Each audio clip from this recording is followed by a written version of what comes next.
Hi, this is Matt Baker. On October 19th, a group of thieves broke into the Louvre in Paris and got away with several pieces of the French crown jewels, worth over $100 million. Although it has also been argued that due to their historical value, you can't really put a price tag on them. Well, today I'm going to go through a family tree that shows who these jewels originally belonged to, who owned them after that, and how each piece ended up at the Louvre. Oui, je vais parler de Louvre. Hey, I just spoke in French.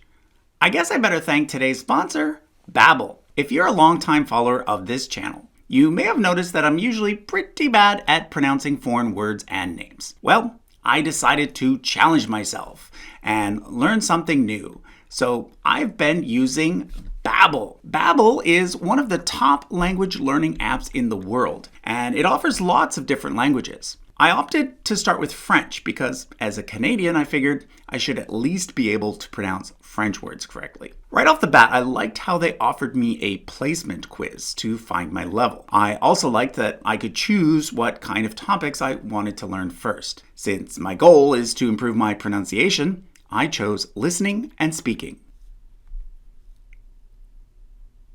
Aussi. Aussi. Maurice. Maurice. Maurice. Monsieur. Monsieur. Now, in case you're interested but are not sure if Babbel's the right fit for you, don't worry. They have a 20-day money-back guarantee. This week is a great time to try it out because they're having their best sale of the year. Click on my link right now to sign up. You can even get lifetime access for less than $200. Maintenant, retour à la vidéo. Now, if you watched our video from 2 weeks ago on the timeline of European history, you'll know that the Kingdom of France originated all the way back in the year 843, which is when Charlemagne's empire was divided into 3 parts, with West Francia eventually becoming France. For the next 949 years, France was ruled by 44 different kings. And during this time, at least a dozen different crowns were created for various monarchs. However, it was not any of these jewels that were stolen, because most of them were already stolen and or destroyed during the French Revolution of 1789.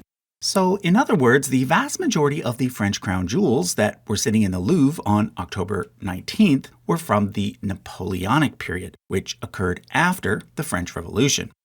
In total, 10 items were stolen. A necklace and 2 earrings from this set belonging to Marie-Louise, the second wife of Napoleon, a tiara, necklace, and 1 earring from this set belonging to Napoleon's stepdaughter, Hortense, and finally a brooch, tiara, bow brooch, and crown belonging to Eugenie, the wife of Napoleon III.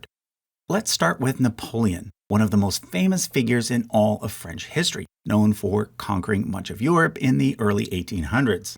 He was married twice, first to a widow named Josephine, who was 6 years older than him. He was madly in love with her, but by the time he became emperor, she was in her 40s, and thus producing an heir together proved to be difficult. Therefore, they eventually agreed to have their marriage annulled so that Napoleon could remarry. His second wife was Marie-Louise from the House of Habsburg, who was the daughter of Francis II, the last Holy Roman Emperor and the first Emperor of Austria. On their wedding day, or perhaps after the birth of their son, sources differ on this, he presented her with this emerald parure, the word parure meaning a set of jewels designed to be worn together. This set was designed by the firm Etienne Neteau and Sons, who were Napoleon's official jewelers, and who created many pieces, some of which are still worn by royals today, such as this tiara, originally created for Josephine, but seen here being worn by Princess Victoria of Sweden on her wedding day. Anyhow, after Napoleon's downfall and subsequent death, Marie-Louise married 2 more times, before dying in 1847 at the age of 56. Now, according to the Smithsonian, her emerald parure was bequeathed to her aunt Elizabeth, whereas according to the Louvre, it was bequeathed to her cousin, Leopold II, the Grand Duke of Tuscany. Either way, it stayed within the Habsburg family and was eventually inherited by Archduke Karl Albrecht, who fought for Poland in World War II and eventually ended up in Sweden, which is where his wife Alice was from. In this photo, she can be seen wearing the crown, earrings, and necklace. However, having lost most of their possessions during the war, they ended up selling the set, now missing the belt buckle, to the jewelry company Van Cleef & Arpels in 1953. One of the first things they did was remove the emeralds from the tiara and replace them with turquoise stones. This allowed them to use the emeralds in new pieces of jewelry, which they could then sell more easily. In 1971, the tiara, now with the less valuable turquoise stones, was purchased by Marjorie Merriweather Post, who, by the way, was the original owner of Mar-a-Lago, now Donald Trump's primary residence. She in turn donated the tiara to the Smithsonian, which is where it remains to this day. The necklace and earrings, however, were kept in their original form, and in 2004 they were purchased by the Society of Friends of the Louvre, an organization that buys historical objects and then donates them to the Louvre. So that covers the first 3 of the 10 pieces that were stolen.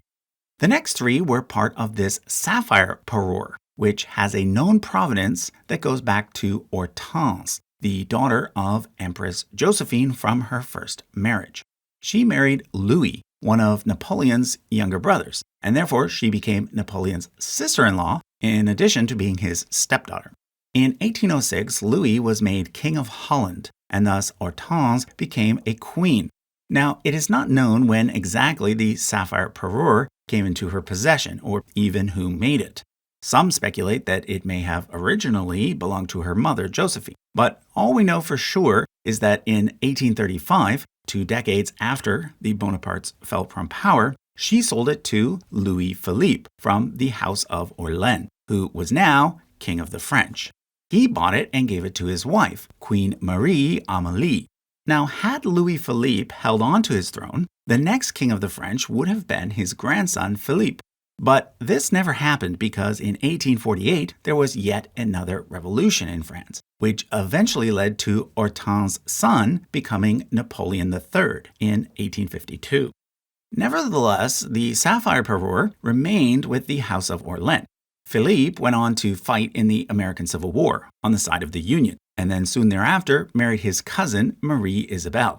So she's the next person known to have worn the parure, and can be seen wearing it in this photo from around 1880. From there, it was passed on to her daughter Isabel, who once again married a cousin. She can be seen wearing the jewelry set in this photo, sometime during the 1920s. Finally, the parure passed down another generation and was worn by Isabelle, the wife of Henri, Count of Paris. Take note that these are the grandparents of the current Count of Paris, Jean, who is one of the main pretenders to the French throne. So here's one of the last photos of someone from the former French royal family wearing the jewels, probably in the 1960s. In 1985, the family sold the parure to the Louvre. From this set, the tiara, necklace, and 1 earring were stolen. As for the other earring, it may have been dropped by the thieves.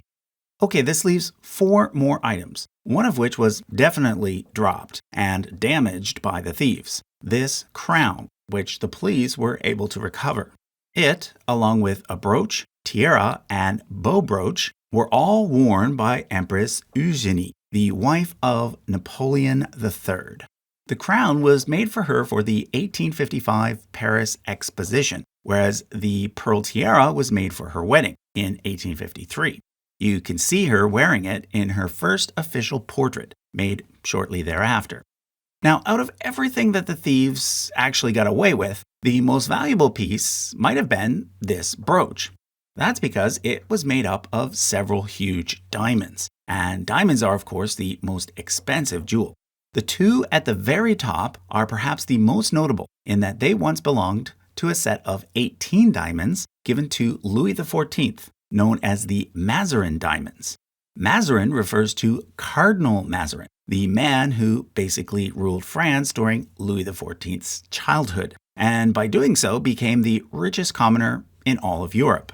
He had a particular love of diamonds, and just before he died, he bequeathed 18 of them to Louis XIV, the largest of which was this 19-carat pink one, which sold in 2017 for over $14 million. But like I said, 2 of them ended up in this brooch, which was actually a reliquary brooch designed to hold some sort of holy relic in the back in a small compartment.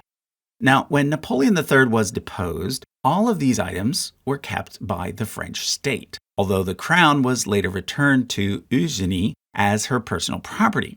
For this reason, she was able to bequeath it to a family member. Because her only son had died at the age of 23, she ended up leaving it to Marie Clotilde Napoleon, who was only 8 years old at the time. You see, by this point, her father Victor had become the head of the House of Bonaparte.